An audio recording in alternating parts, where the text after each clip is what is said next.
हम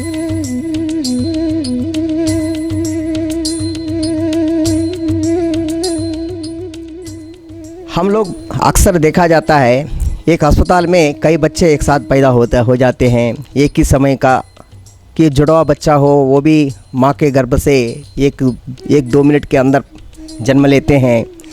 उसी समय भीख मांगने वाले का भी बच्चा पैदा होता है, उसी समय राजा का भी बच्चा हो जाता है। परंतु राजा के बच्चा जो है वो अच्छी तरह से जीता है, परंतु भीख मांगने वाले का बच्चा जो है वो भीख मांगते हुए जीता है वो। परंतु दोनों की कुंडली एक है, परंतु क्या ज़रूरत है कुंडली दिखाने के लिए, ऐसा लोग कहते रहते हैं। इसमें वराह मिहिर के समय में एक बात आई।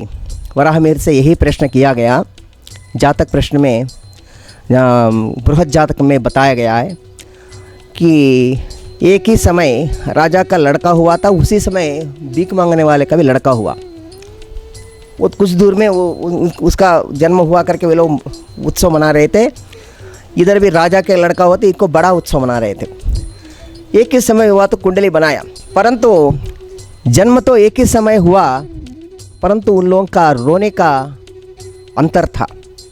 रोने का अंतर क्या है? पहले शनि होरा, उसके बाद गुरु होरा आता है।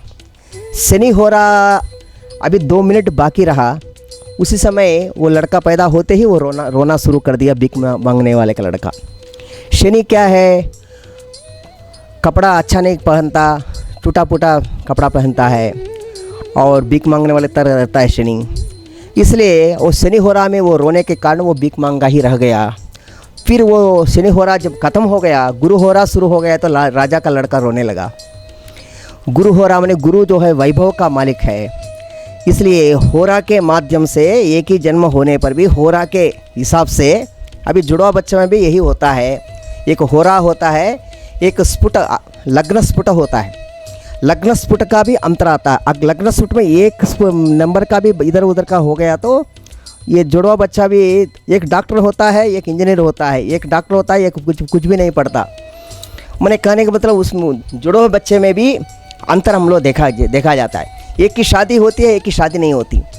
इस तरह से क्यों होता है? वो ग्रह स्फुट के हिसाब से वो देख करके उनकी कुंडली बता सकते हैं, क्योंकि हमारे अंगूठी में जो रेखा है हम लोग बताते हैं, ये दूसरों का मिलता नहीं हमारे शरीर देश में अंगूठी में। उसी तरह कुंडली का भी उसी तरह है, आप देखा जाए तो, क्योंकि स्फुट के हिसाब से एक क्षण में दूसरे क्षण में जो एक ही समय पैदा होने पर रोने का भी अंतर आने पर भी वो जातक बदल जाता है।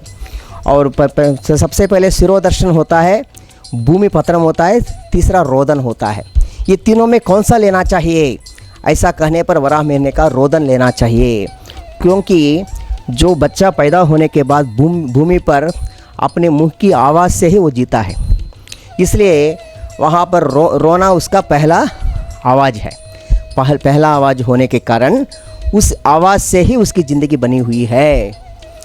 ऐसा करके बृहद जातक में वराह मिहिर ने एकदम ज़ोर से कहा। इस हिसाब से बच्चों का एक ही समय में जन्म होने पर भी रोने की आवाज़ में अलग अलग होने के कारण उन लोगों की कुंडली भी अलग अलग होती है।